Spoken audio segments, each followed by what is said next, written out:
सपने को साकार करने के लिए, एक सत्य को पुनः स्थापित करने के लिए, जिसके कारण हमारा देश विश्वगुरु था।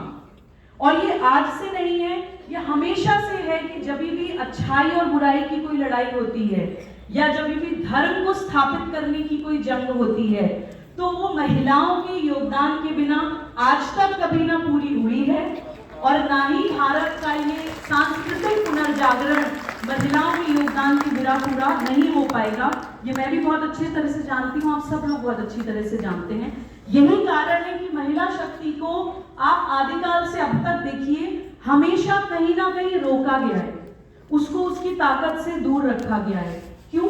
क्योंकि सही और गलत की लड़ाई में सच को एकदम साफ साफ पानी की तरह शफाफ देखने की जो क्षमता महिला के अंदर है, वो किसी के अंदर नहीं है। हमेशा महिला को अलग अलग तरह से रोका जाता है। पुराने समय में दूसरी तरह की चीजें होती थी, आज उसके तरीके बदल गए हैं। महिला को रोकना कोई सिर्फ हत्या, दुष्कर्म या मानसिक दमन इस तरह की चीजें नहीं होती हैं। महिला को रोकने का एक बहुत बड़ा हथियार होता है उसके स्वाभिमान को, उसके आत्मसम्मान को और उसके आत्मविश्वास को कुचलना। उस आत्मविश्वास को कुचलने के लिए बहुत सारे लोग, बहुत सारी संस्थाएं, बहुत सारी विचारधाराएं काम कर रही हैं, क्योंकि वो चाहती है कि महिला दब जाए और महिला भूल जाए कि वो क्या है।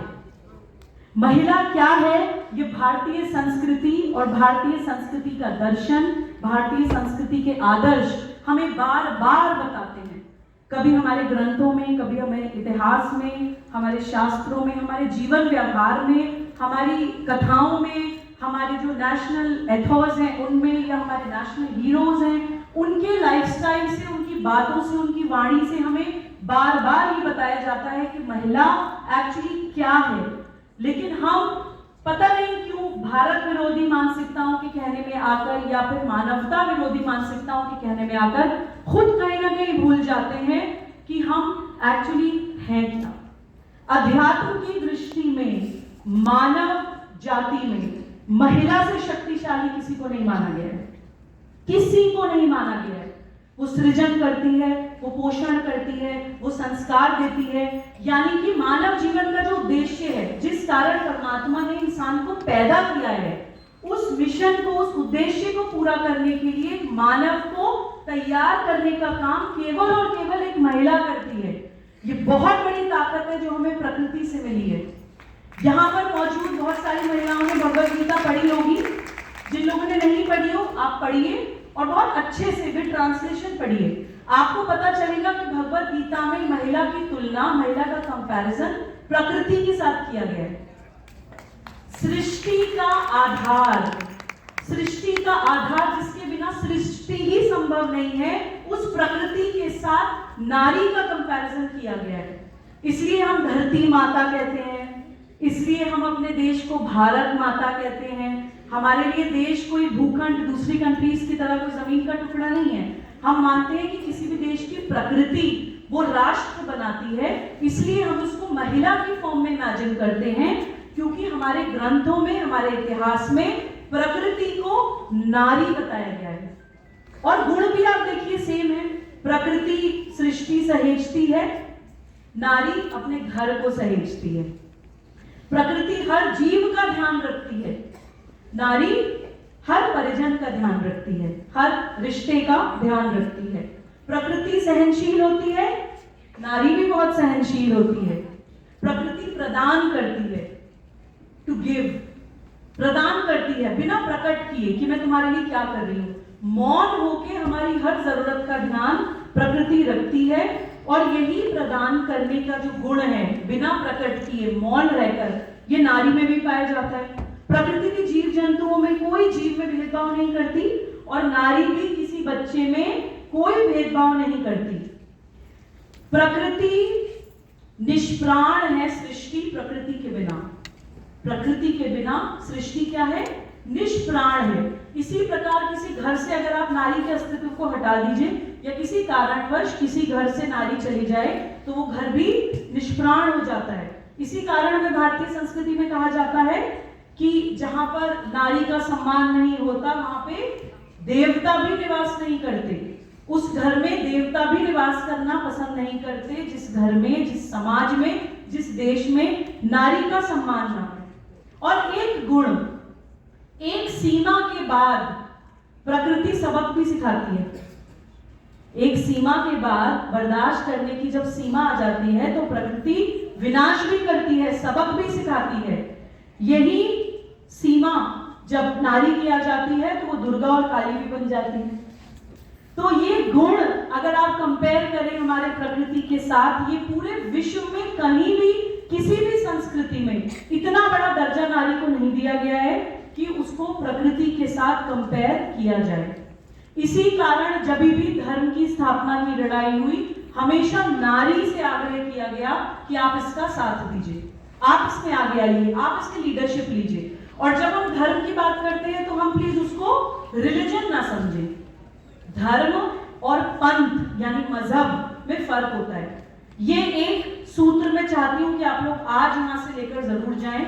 जब हम लोग कबीर फाउंडेशन की स्थापना कर रहे थे तो हम लोगों ने रिसर्च करी, तो धर्म का अंग्रेजी क्या ट्रांसलेशन होता है, तो हमें पता चला कि विश्व की किसी भी डिक्शनरी में धर्म का कोई पर्यायवाची शब्द नहीं है। धर्म केवल भारत का शब्द है और धर्म का एकमात्र मतलब होता है कर्तव्य पालन। किसी भी परिस्थिति में जो करना चाहिए वो धर्म है। राइटियसनेस इज धर्म। सही और गलत में सही को चुनना धर्म है। इसी कारण धर्म को आप किसी बॉक्स में नहीं बांध सकते। हर परिस्थिति में धर्म अलग होता है। हम इंसान बन के पैदा हो, मैं एक 5-6 साल के बच्चे की मां हूं, तो मेरा मातृधर्म अलग है। मैं एक बेटी हूं, मेरा बेटी धर्म, पुत्री धर्म अलग है। एक पत्नी हूं, पत्नी धर्म अलग है। भारत में पैदा हुई हूं, राष्ट्र धर्म अलग है। इंसान बन के पैदा हुई हूं तो परम धर्म, मानव धर्म अलग है। धर्म हर परिस्थिति में अलग होता है और जब भी हम धर्म शब्द कहते हैं उसको केवल और केवल सनातन धर्म से जोड़ना चाहिए, क्योंकि सत्य का साथ देना ही धर्म है। इसी कारण इसको सत्य सनातन धर्म कहा जाता है। और हमें क्या बताया जाता है, छोटी छोटी कहावतों में, मुहावरों में, लोकोक्तियों में हमें बहुत बड़ी बड़ी बातें बताई जाती हैं। अन्याय सहकर बैठे रहना यह महादुष्कर्म है, न्यायार्थ अपने बंधु को भी दंड देना धर्म है। यह भारत में बताया जाता है। तो धर्म और पंथ अलग अलग चीजें होती हैं। पंथ यानी रिलीजन यानी मजहब का कोई डूज एंड डोंट्स होते हैं। पंथ की कोई एक किताब होती है, पंथ का कोई एक फाउंडर होता है, पंथ की कोई एक स्टार्टिंग डेट होती है। यानी उस सत्य सनातन धर्म को सिंपल भाषा में बताने के लिए, लोगों को सिखाने के लिए हर भाषा, हर जाति, हर क्षेत्र, हर देश में अवतार आते हैं, गुरु आते हैं, प्रॉफिट आते हैं, पैगंबर आते हैं, मैसेंजर्स ऑफ गॉड आते हैं उस सत्य सनातन धर्म को समाज को बताने के लिए। वो होता है मजहब। इसी कारण मैं कहती हूँ कि मेरा धर्म सनातन है और मेरा मजहब इस्लाम है और मैं अपने आप को एक सनातनी मुसलमान करती हूँ। तो एक आग्रह मेरा आज आप लोगों से ये जरूर है कि अपनी ताकत को पहचानिए। हम कुछ भी बन सकते थे, कोई भी जीव होके पैदा हो सकते थे, और मानव भी अगर हम पैदा हो रहे थे तो कुछ भी किसी भी लिंग में पैदा हो सकते थे। लेकिन ये हमारा सौभाग्य है और कोई कारण है कि हमें परमात्मा ने एक तो इंसान बना के पैदा किया, दूसरा नारी बना के पैदा किया और तीसरा भारत में पैदा किया। ये 3 संयोग हमारे साथ ऐसे ही व्यर्थ गवा देने के लिए नहीं हुए हैं।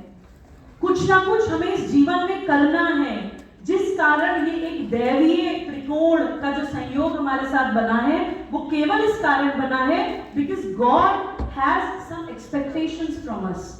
कुछ ना कुछ हमारा काम है जो हम करने के लिए इस दुनिया में आए हैं, इस भारत भूमि पे पैदा हुए हैं, उसको जरूर हम लोग पहचाने। And please never ever forget of all the things we could have been, we are a woman. Respect that, cherish that and celebrate that. और इसी ताकत का डर हमेशा से मतलब पुरातन काल से इस ताकत का डर नकारात्मक शक्तियों को हमेशा से रहता है। इसीलिए वो हमें मारने की, कुचलने की कोशिश करती हैं। कभी भी आप सोचिए कोई किसी चींटी को मारने की कोई कोशिश करता है जानबूझ डेलिबरेटली नहीं, लेकिन अगर कोई शेर सामने से आ जाए तो फौरन आप अपने हाथ में कुछ हथियार लेने की कोशिश करेंगे, सोचेंगे इसको कुचल दो, इसको डरा दो, इसको मार दो। तो मारने की, कुचलने की कोशिश हमेशा उसको होती है जो सामने वाले को पता हो कि आपसे शक्तिशाली है। इस कारण महिला को दबाने की कोशिश हमेशा होती है। आप हमेशा जान जाइए कि कोई भी आपको physical, mental, emotional, sexual, verbal, economic या साइकोलॉजिकल अब्यूज अगर कर रहा है तो वो इस कारण कर रहा है कि वो आपकी ताकत पहचानता है और वो जानता है कि अगर इनकी ताकत बनी रही तो इनको मैं दमन नहीं कर पाऊंगा। तो उस ताकत को तोड़ने के लिए हर तरह के हथियार महिला के खिलाफ इस्तेमाल किए जाते हैं। सैकड़ों सालों से हो रहा है, वर्तमान समय में भी हो रहा है। अब जैसे कि मैंने कहा था कि तरीका बदल गया है, कुछ उदाहरण मैं आपको बताऊंगी और भारत का दर्शन क्या कहता है उस बारे में ये भी मैं आपके साथ जरूर शेयर करूंगी कि आज क्या हो रहा है।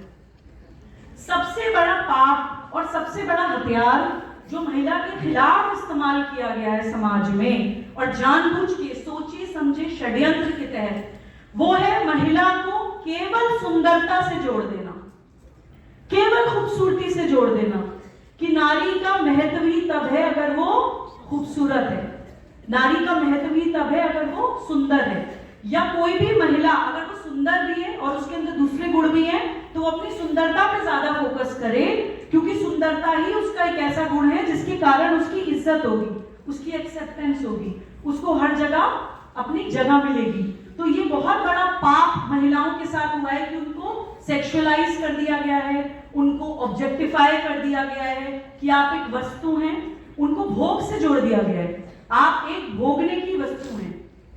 और उस पाप से भी बड़ा पाप ये हुआ है कि महिलाओं ने इस बात को इंटरनलाइज कर लिया है, हमने आत्मसात कर लिया है कि हम एक वस्तु हैं जो जितना अच्छा दिखेगी उतनी ज्यादा उसकी मांग होगी, उतने ज्यादा उसके काम संपन्न होंगे, उतना ज्यादा उसको सम्मान मिलेगा। थोड़ी सी बात कड़वी जरूर है, लेकिन कई बार हम लोग देखते हैं कि एक महिला ही महिला को उसकी लुक्स के ऊपर जस्टिफाई जज करती है कि नहीं करती है। हम लोग जैसे जैसे हमारी उम्र होती जाती है, मैं आपको बहुत रियल लाइफ एग्जांपल्स दूंगी और माफी चाहती हूँ कि अगर किसी को मेरी बात बुरी लगे, लेकिन क्योंकि हम यहाँ पे बहुत सारी महिलाएं एक नारी विमर्श के लिए अपराजिता विषय पर बैठे हैं तो इन बातों पे संवाद होना बहुत जरूरी है। मैं चाहती थी कि इस कार्यक्रम में ऐसी कोई बात ना हो कि बस भाषण हो, कार्यक्रम खत्म हो, मैं चली जाऊं, आप लोग चले जाएं। कुछ ना कुछ हम सब एक दूसरे से सीख कर आज यहाँ से उठे। मैंने कुछ महिलाओं को देखा जो सशक्त है, बिल्कुल वेल सेटल्ड है लाइफ में, और एक छोटी 16 साल की 17 साल की बच्ची को देखकर उसकी फिगर से जल रही है कि दिखा रही है लिटरली कि मैं जब मैं इसकी उम्र की थी ना तो मेरी तो इतनी पतली कमर थी, तो भी बहुत मोटी है। I was actually ashamed to hear that. एक सिस्टरहुड की जो फीलिंग है ना महिलाओं की कि महिला किसी परेशानी में है तो महिला अपना हाथ देकर उसको उठाए, वो फीलिंग ऑफ सिस्टरहुड हमारी खत्म कर दी गई है और जानबूझ के खत्म की जा रही है कि कंपटीशन क्रिएट किया जा रहा है कि आपस में लड़ो, आपस में कंपीट करो। हर समाज को तोड़ने के लिए यही डिवाइड एंड रूल अपनाया जाता है और वही महिलाओं को तोड़ने के लिए अपनाया जा रहा है कि उनको ऑब्जेक्टिफाई करो, उनको सेक्सुअलाइज करो, फिर उनको अवार्ड्स रिवॉर्ड्स दो उस सर्टिफिकेट के आधार पे, तो वो आपस में ही लड़ मरेंगी, दूसरों के दमन करने की जरूरत ही नहीं पड़ेगी। तो सबसे बड़ी जो चीज होती है, अगर हम अपने आप को शरीर समझने लगते हैं तो समाज टूटता है, वो तो होती है, महिला कमजोर पड़ती है, वो तो होती है। उससे भी बड़ा नुकसान हमारा होता है कि हम अध्यात्म से कोसों दूर चले जाते हैं, कोसों दूर चले जाते हैं उस अध्यात्म से जो कहता है अहम ब्रह्मास्मि, यानी कि वो परमात्मा, वो निर्गुण, निराकार, निर्विचार पर ब्रह्म परमेश्वर मेरे अंदर विराजमान है। हमारे वेद हमें बोलते हैं अहम ब्रह्मास्मि तत्त्वमसि, यहाँ पर मौजूद हर व्यक्ति के अंदर वो ब्रह्म तत्व विराजमान है। जिस वक्त हमने अपने आप को शरीर मान लिया उस वक्त तो हम आत्मा से ही कोसों दूर चले गए, परमात्मा तो बहुत दूर की बात है। तो ये बहुत बड़ा नुकसान होता है जब हम अपने आप को ऑब्जेक्टिफाई कर लेते हैं, सेक्सुअलाइज कर लेते हैं और अपने आप को शरीर एक वस्तु मान लेते हैं। दूसरा एक नैरेटिव क्रिएट कर दिया गया है समाज में, जेंडर रोल्स में बांट दिया है और ये अपराध कई बार हम महिलाओं से भी अपने घर में हो जाता है। सपोज करिए किसी घर में एक बेटा और बेटी है, तो हम क्या करते हैं, बेटी को लाके देते हैं किचन सेट या फिर डॉल। वो डॉल के बाल संवारेगी, उसका मेकअप करेगी, अच्छी ड्रेस बनाएगी, या फिर वो खाने बनाएगी। यानी कि या तो तुम अच्छा दिखो या फिर तुम खाना बनाओ। ये गुण हम सिर्फ उस बच्ची के अंदर बचपन से डेवलप करते हैं। और लड़के को क्या लाके देते हैं, कार और गन। कार और गन ये फिक्स टॉयज हैं जो किसी भी इवन जागृत और एक्चुअली अवेकेंड फैमिलीज में भी मैं देखती हूँ कि ये बिल्कुल तय है कि बेटी को डॉल और किचन सेट लाके देना है और बेटे को गन और कार लाके देनी है। मैं ये नहीं कहती कि खाना बनाना खराब है, लेकिन खाना बनाना एक लाइफ स्किल है। जीवन जीने के लिए किसी भी व्यक्ति को खाना बनाना आना चाहिए। जब हम जेंडर रोल्स में बांध देते हैं तब हम कहीं ना कहीं वहीं से पार्शियलिटी स्टार्ट कर देते हैं। भारतीय संस्कृति का दर्शन इस मामले में बहुत अलग तरह से सोचता है। भारतीय संस्कृति में बच्चों को छोटी उम्र से, चाहे वो लड़की हो चाहे वो लड़का हो, शस्त्र और शास्त्र की ट्रेनिंग महिला पुरुष, लड़का लड़की दोनों को इर्रिस्पेक्टिव ऑफ देयर जेंडर्स दी जाती थी। खाना बनाना भी अगर एक स्किल है तो दोनों को आनी चाहिए। अगर सेल्फ डिफेंस जरूरी है जीवन में जीने के लिए, शस्त्र की ट्रेनिंग भी जरूरी है, तो वो भी बच्ची को और बच्चे को दोनों को दी जानी चाहिए। अब हम लोगों को कई डिस्टॉर्टेड वर्जन सुनाए जाते हैं कि सीता माँ धरती में समा गई थी। ये सीता माँ का जिक्र जहां आएगा ये बात सब करते हैं, कोई ये बात नहीं करता कि एक युद्ध लवकुश से श्री राम भी हारे थे। परम जो योद्धा थे, श्री राम लवकुश से एक युद्ध हारे थे और उन लवकुश को शस्त्रों की और युद्ध कला की ट्रेनिंग देने वाला कोई और नहीं था, मां सीता थी। अपने बच्चों को युद्ध शास्त्र की, शस्त्रों की ट्रेनिंग सीता मां ने दी थी। हम लोग वो कैसे भूल जाते हैं, हम लोग महिषासुर वध कैसे भूल जाते हैं, हम लोग रक्त बीज का संहार कैसे भूल जाते हैं। इसलिए भूल जाते हैं क्योंकि हमें भुलाया जाता है। हमें हमेशा वो उदाहरण बताए जाते हैं जो हमें ये फील कराए कि हम अबला हैं, हम कमजोर हैं, या हम किसी भी तरह से एक सेकेंड क्लास सिटीजन हैं। अच्छा, शरीर बना देने से कई बार अध्यात्म की जो दुकानें चलाते हैं ना कुछ लोग, उनका भी बहुत फायदा होता है। आपने बहुत रियलाइज लोगों को ही कहते सुना होगा कि नारी कभी मोक्ष नहीं प्राप्त कर सकती। सुना होगा, बहुत लोगों से सुना होगा कि नारी कभी मोक्ष प्राप्त नहीं कर सकती। कुछ लोगों से आपने सुना होगा कि नारी वेद नहीं पढ़ सकती, नारियों को वेद नहीं पढ़ना चाहिए, कोई स्पेसिफिक मंत्र नहीं पढ़ना चाहिए। बहुत सारे ऐसे लोग हमें कहते हुए मिल जाएंगे। वो हमें ये नहीं बताएंगे कि गार्गी, मैत्री, मदालसा ने वेदों में मंत्र लिखे हैं। जब महिलाओं ने लिखे हैं तो हम पढ़ क्यों नहीं सकते? और वो भारतीय संस्कृति जो देवी की तरह पूजती है, वो भारतीय संस्कृति जिसने सारे इंपॉर्टेंट डिपार्टमेंट्स नारी को ही दिए हैं। अगर पैसे की बात है, धन की बात है तो माँ लक्ष्मी है, अगर ज्ञान की बात है तो माँ सरस्वती है, अगर शक्ति की बात है तो माँ दुर्गा है, अगर संहार ही करना है, विनाश ही करना है तो माँ काली है, अगर खाने की, अन्न की, पोषण देने की बात है तो माँ अन्नपूर्णा है। तो मानव जीवन के लिए, सृष्टि के चलने के लिए जितने भी महत्वपूर्ण डिपार्टमेंट्स हैं वो सारे भारतीय संस्कृति और भारतीय दर्शन के अनुसार नारी के पास हैं। लेकिन उस नारी को ऐसे उदाहरण बताए जाएंगे कि तुम कमजोर हो। अब हमारी मन बुद्धि को दूषित करने के लिए तरह तरह के टीवी सीरियल्स, गाने, पिक्चरें, ये सारी तो बनी गई हैं। ये सारी थॉट्स जो नारी को कमजोर बनाती हैं, वो सारे विचार हमारे दिमाग में बार बार डालने के लिए किस्से, कहानियां, टीवी सीरियल्स, पिक्चर्स बन रही हैं। हमारा दिल बहुत छोटा कर दिया गया है। हम कहते हैं कि जी राजनीति में महिलाओं का रिप्रेजेंटेशन नहीं है, रिजर्वेशन चाहिए महिलाओं को। अरे क्यों नहीं है, क्यों नहीं है? राजनीति में, समाज नीति में महिलाएं आके अपनी पोजीशन क्लेम क्यों नहीं करती, रिस्पेक्ट कमांड क्यों नहीं करती? क्योंकि उनको आपने घरेलू राजनीति में ही उलझा दिया है। वो घर की पॉलिटिक्स में और छोटी छोटी राजनीति में इतना बिजी हो गई है, टीवी सीरियल्स देखकर कि इसको कैसे गिराना है, इसने मुझे 6 महीने पहले ये कहा था, उसका बदला मैं आपको देखो कल लेकर दिखाऊंगी। ये सीरियल्स भारत की हर नारी रोज शाम को बैठ के अपने घर में देखती है। तो कहां से वो भारतीय राजनीति में हिस्सा लेगी और कहां से भारतीय समाज नीति में हिस्सा लेगी? तो ये बौद्धिक आतंकवादी है ये लोग बहुत सोची समझी साजिश के तहत भारत के हर वर्ग को तोड़ने की कोशिश कर रहे हैं। और मैंने एक बड़ी अच्छी लाइन एक पढ़ी थी, मैं एक आश्रम से जुड़ी हूँ, स्वामी शिवानंद आश्रम, नेहियरडान केरल में वो आश्रम है, पूरी दुनिया में उनके बहुत सेंटर्स हैं। वहाँ एक बहुत सुंदर बात मैंने पढ़ी थी कि our thoughts make our actions and our actions make our habits and our habits make our destiny. हमारे विचार हमारे कर्म को प्रभावित करते हैं। हमारे कर्म, जो चीज हम रिपीटेडली करते रहेंगे, वो एक समय बाद हमारी आदत बन जाएगी, और जो हमारी आदत बन जाएगी वो एक समय बाद हमारी नियति, हमारी डेस्टिनी निर्धारित करती है। तो अगर अपनी डेस्टिनी बदलनी है तो अपने विचारों को बदलिए। हम क्या देख रहे हैं, क्या सुन रहे हैं, क्या सोच रहे हैं, ये बहुत मैटर करता है, क्योंकि हमारे मनोविज्ञान को, हमारी साइकोलॉजी को शेप करता है। अब last but not the least, अब महिला सशक्तिकरण के नाम पे भी एक भारत विरोधी मानसिकता खड़ी हो गई है, वो है सूडो फेमिनिज्म, यानी कि छद्म नारीवाद। अब इन लोगों ने ये तय किया कि नारी को कमजोर तो हमने बना दिया है, अब उसको भड़काओ कि तुम कमजोर हो, अब भड़का के उसको महिला सशक्तिकरण के नाम पे खड़ा करो। किसके खिलाफ खड़ा करो? पुरुष के खिलाफ खड़ा करो। तो ये जो छद्म नारीवाद है, जो सूडो फेमिनिज्म है, ये महिला की एक्चुअल शक्ति पे फोकस नहीं करेगा।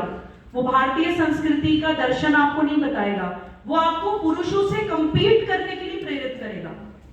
लड़ो, पुरुष की बराबरी करो, और फिर वही मनोविज्ञान आ गया कि हम उससे लड़ने की कोशिश कर रहे हैं जिसको हम शक्तिशाली मान रहे हैं। हम पुरुष से कंपीट सिर्फ तब करेंगे जब हम अपने अंदर आत्मा में ये मानेंगे कि वो हमसे ज्यादा शक्तिशाली है। अगर हमारे अंदर एक्चुअली दैवीय शक्ति जागृत होगी तो पुरुषों के प्रति हमारे मन में करुणा आएगी, कंपटीशन नहीं आएगा। ये सूडो फेमिनिस्ट महिला को पुरुष के खिलाफ भारत में खड़ा कर रहे हैं कि भाई जैसे पुरुष के कपड़े हैं, भाषा है, व्यवहार है, जीवन चल रहा है, वो कॉपी करिए तो ही आप सशक्त हैं। अब ये वो सूडो फेमिनिस्ट, कई बार हम टीवी चैनल्स पे देखते हैं ना कि वो ब्लड स्टेन्ड सैनिटरी पैड लेकर सबरीमाला मंदिर पहुंच जाती हैं कुछ एक्टिविस्ट, कि महिला क्यों नहीं जा सकती मंदिर के अंदर। ये सूडो फेमिनिस्ट आपको ये नहीं बताएंगी कि भारत में बहुत से ऐसे मंदिर हैं जहाँ पे पुरुष का अंदर जाना वर्जित है। भारत में बहुत से ऐसे मंदिर हैं जहाँ पे महिला को उसकी पूरी शारीरिक रचना के अनुसार पूजनीय माना जाता है, देवी की तरह पूजा जाता है। ये आपको कभी नहीं बताएंगे कि भारत में महिला का क्या दर्शन है। आपको ये भटकाएंगे कि ये देखिए सबरीमाला में महिलाओं को पीरियड्स में अंदर जाने को मना कर रहे हैं। ये सूडो फेमिनिस्ट आपके भले का नहीं चाहते हैं, ये आपको एक्चुअली में सशक्त बनाना नहीं चाहते हैं। इनका नारा महिला सशक्तिकरण है, इनकी नियत महिला सशक्तिकरण नहीं है। इनकी नियत है कि महिला को भारत के दर्शन के खिलाफ और भारत के पुरुष के खिलाफ खड़ा करो। अब इनका हम ये बेनिफिट ऑफ डाउट दे सकते हैं कि बेचारे वेस्ट से आए, वेस्टर्न कल्चर में, वेस्ट में फेमिनिज्म की या महिला सशक्तिकरण का कोई इतिहास ही नहीं है। कुछ सालों पहले तक तो महिला को वहां पे वोट देने का भी अधिकार नहीं था, not even right to vote महिलाओं को नहीं था। और भारत में पहली महिला सम्राज्ञी का राज्याभिषेक हजारों साल पहले श्री कृष्ण ने यशोमती नाम का महिला का अपने हाथ से कश्मीर में किया था।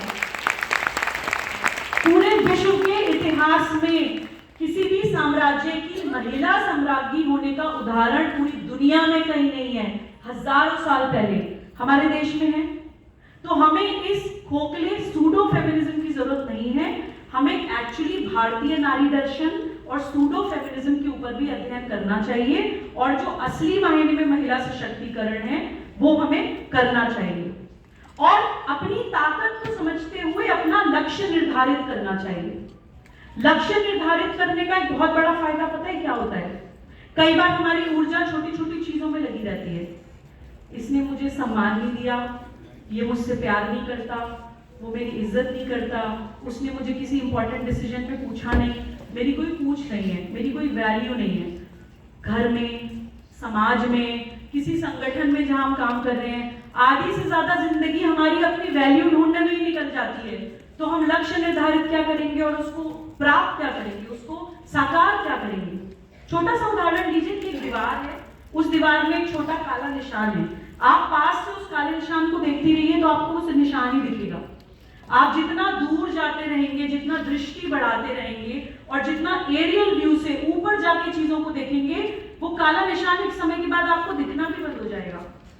तो बड़ा लक्ष्य निर्धारित करने का साइकोलॉजिकल बेनिफिट ये होता है कि आपकी छोटी छोटी समस्याएं जीवन की, जो आपको आज बहुत बड़ी लगती हैं, वो आपके जीवन से विलुप्त हो जाएंगी, वो आपके जीवन से गायब हो जाएंगी, अगर आप अपना एक एरियल व्यू रख के बड़ी दृष्टि से बड़ा लक्ष्य निर्धारित करते हैं। तो आज हमारी मातृभूमि को अपनी बेटियों की जरूरत है।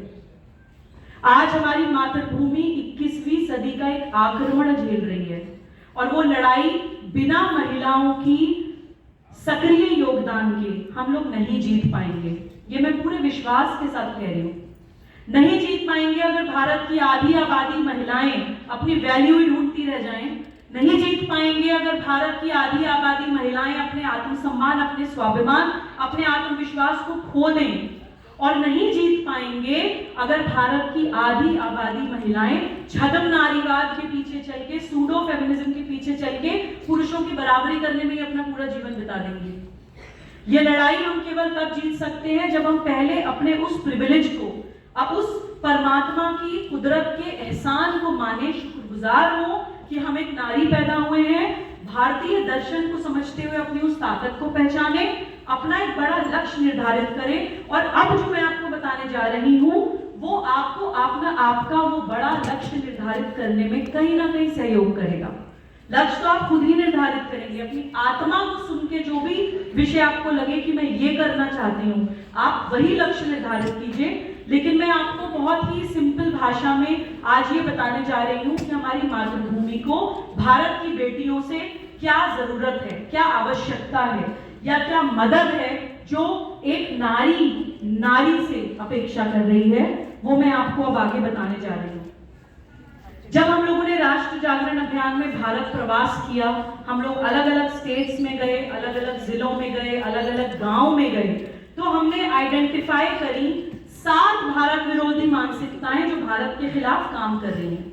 ये 7 पॉइंट्स आप चाहें तो लिख भी सकते हैं, किसी के पास अगर कैमरा हो तो रिकॉर्ड भी कर सकते हैं, क्योंकि भारत की सारी anti national forces in 7 category में आ जाती हैं।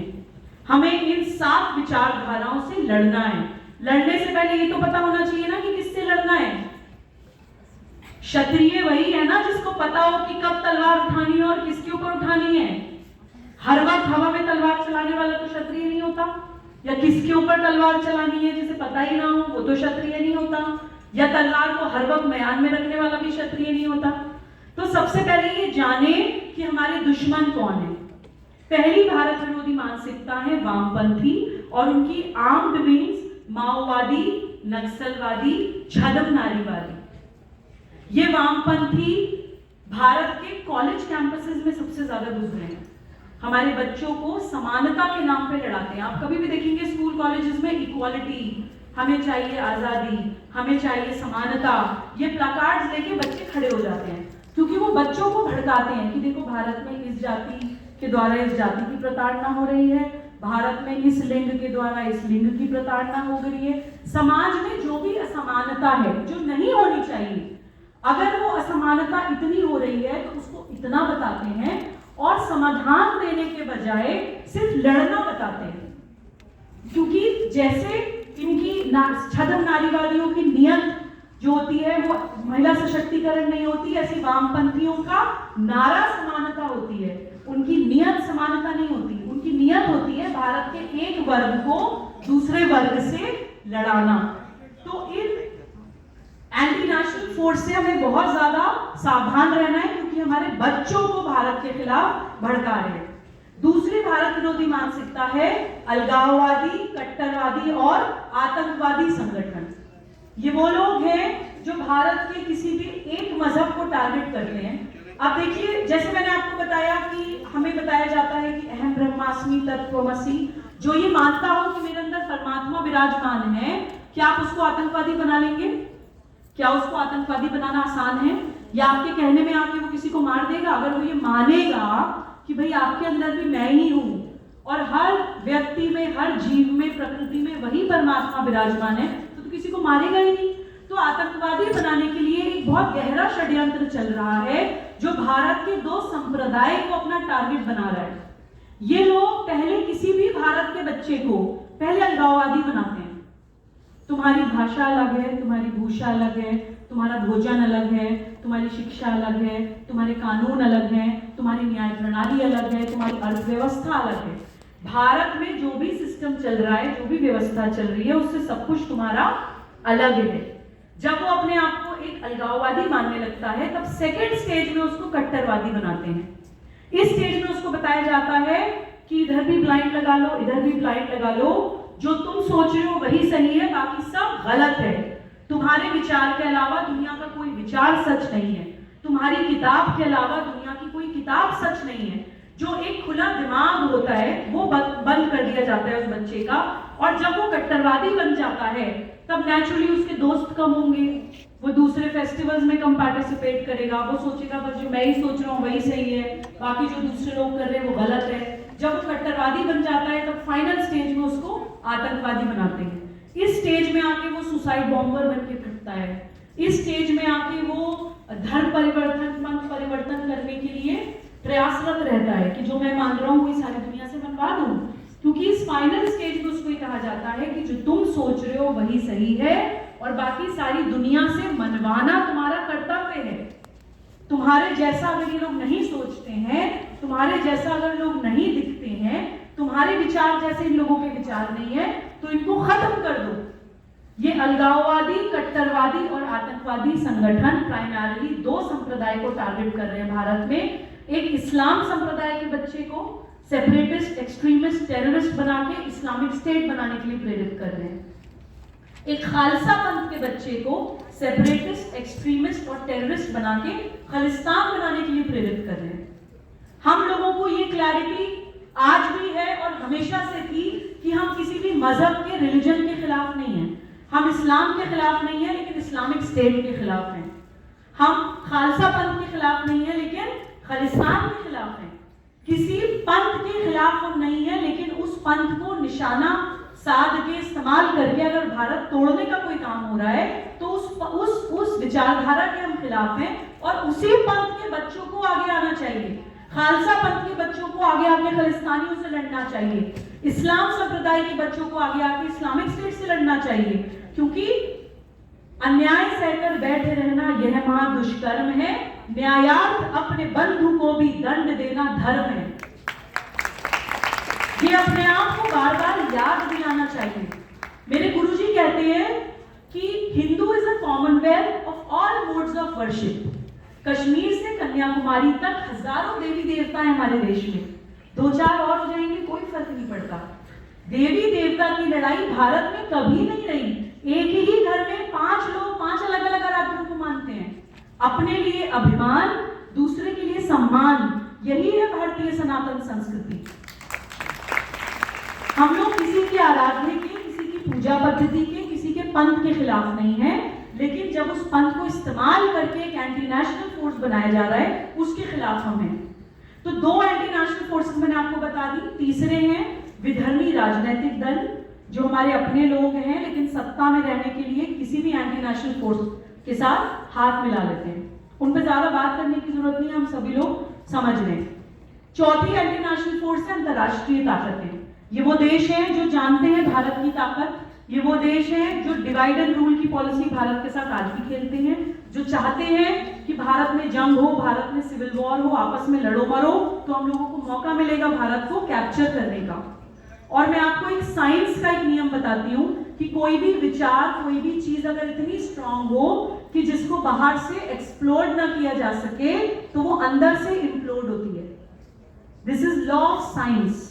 वो भारत के ऊपर लागू करने की कोशिश की जा रही है कि बाहर से तो पूरी दुनिया भी मिलकर नहीं तोड़ सकती, क्योंकि विश्वगुरु हम प्रकृति के द्वारा नवाजे गए, इसलिए हम विश्वगुरु थे। हमें बाहर से कोई नहीं तोड़ सकता, इसलिए हमें अंदर से लड़ाने की कोशिश की जाती है। कोई भी विषय उठता है, विदेशों से फंडिंग हो जाती है, वेबसाइट्स बन जाती है, टीवी डिबेट्स पे नैरेटिव बन जाता है, भाई भाई पे शक करने लगता है, एक दूसरे से लोग लड़ने लगते हैं। तो ये एंटी नेशनल फोर्सेस हमारे देश के साथ कर रही है। पांचवी भारत विरोधी मानसिकता है कन्वर्जन माफिया। ये कौन है? ये जैसे इस्लामिक स्टेट और खालिस्तान है, ऐसे ईसाई पंथ को इस्तेमाल करके कुछ conversion mafia, foreign funded missionary organisations Bharat में पंथ परिवर्तन कर रही हैं। ये गरीब बेल्ट में, आदिवासी बेल्ट में जाते हैं, कोई बेचारा गरीब होता है, एक हाथ से 2 रोटी खिलाते हैं, दूसरे हाथ से उसके गले में क्रॉस डाल देते हैं। अरे वो ये नहीं सोचते, वो ये नहीं बताते कि वो परमात्मा जिसने नदियां बनाई, जंगल बनाए, फल बनाए, सब्जियां बनाई, गाय बनाई, दूध बनाया, पूरे विश्व का पेट भरने का इंतजाम जिसने किया, वो इतनी छोटी सोच का होगा कि इस शर्त पे तेरी भूख मिटाऊंगा कि पहले मुझे अपने गले में पहन तब मैं तुझे खाना दूंगा। तो ये परमात्मा कभी गलत नहीं होता है। अपने एजेंडा को साकार करने के लिए जब लोग परमात्मा का इस्तेमाल करते हैं, वहां पे वो अधर्म हो जाता है और वहां पे हम लोग उसके खिलाफ आवाज उठाते हैं। एक और एंटी नेशनल फोर्स है बौद्धिक आतंकवादी, छठे, जो मैं आपको बता चुकी हूँ। जिस तरह की फिल्में हम सुनते हैं, जिस तरह के गाने हम सुनते हैं, जिस तरह की किताबें हम पढ़ते हैं, जिस तरह के आइडियल्स को हम फॉलो करते हैं, वो बौद्धिक आतंकवादी हमारे विचारों को प्रभावित करते हैं। और विचार प्रभावित होंगे तो कर्म प्रभावित होगा, कर्म प्रभावित होंगे तो आदतें प्रभावित होंगी, आदतें प्रभावित होंगी तो नियति, डेस्टिनी प्रभावित होगी। ये विचारों को प्रभावित करने के लिए ये टीवी, ये सोशल मीडिया, ये फिल्में, ये गाने और ये कहानियां और ये किताबें, ये सब इस्तेमाल की जा रही हैं। तो इन बौद्धिक आतंकवादी से भी हम बहुत ज्यादा अलर्ट रहें, क्योंकि ये रॉकेट लॉन्चर लेके आते हुए दिखाई नहीं देते हैं, ये सुसाइड बॉम्बर बन के आते हुए दिखाई नहीं देते हैं। दे आर मोर डेंजरस, क्योंकि ये बहुत इंसीडियस है। ये कैसे हमारे घरों में तक घुस गए हैं हम जान भी नहीं सकते। जाकर अपनी बुक शेल्फ की किताबें भी चेक कीजिए कि कहीं कोई ऐसे बौद्धिक आतंकवादी की किताब तो नहीं हमारे घर में जो हमारे विचारों को दूषित कर रही है। एक आखिरी भारत विरोधी मानसिकता जो हमारे घर घर में आ चुकी है, हर व्यक्ति के घर में आ चुकी है, गारंटीड, वो है बाजारवाद, कॉर्पोरेट माफिया, कंज्यूमरिज्म, जिनके लिए सब कुछ सिर्फ पैसा है। बड़ी बड़ी बीमारियां इजाद होती हैं, दवाइयां बिकनी चाहिए, फार्मास्यूटिकल मेडिकल माफिया चलने चाहिए, अस्पताल मेडिकल माफिया चलना चाहिए, कोई मरता है सो मरे। ये वो लोग हैं, जब मार्केट में रिफाइंड लॉन्च करना था तो देसी घी के खिलाफ पूरी कैंपेन चली थी, सोची समझी कैंपेन। देसी घी खाएंगे तो हार्ट डिजीजेस हो जाएंगी, देसी घी खाएंगे तो आज खाइए कल मर जाएंगे। इस तरह का एक डर क्रिएट किया गया था और हम लोगों ने मान लिया। एक दिन एक किसान भाई ने मुझे बताया कि गेहूं की फसल केवल तभी हो सकती है जब उसमें कई राउंड्स ऑफ केमिकल डाला जाए। तो केमिकल का एक मार्केट क्रिएट करना था, तो गेहूं को प्रमोट किया गया। हर घर में आज गेहूं खाया जाता है।